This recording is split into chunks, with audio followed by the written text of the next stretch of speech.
Align the handle with the top slot of the machine for upper body assembly. A click sound indicates successful installation. Open the multi-roller packaging, remove the roller, and ensure it is soft and moist.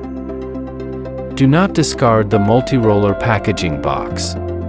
The multi-roller container can be used to soak or keep it moist.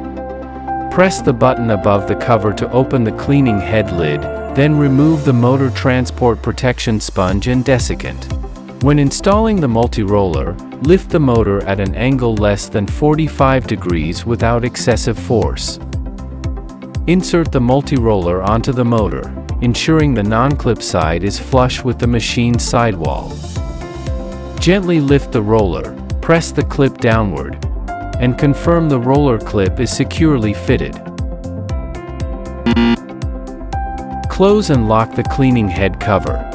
Place accessories in their designated positions on the docking station.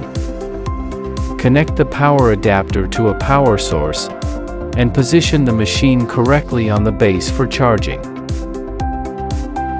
The initial charge requires approximately 4 hours for a full charge, providing about 60 minutes of runtime.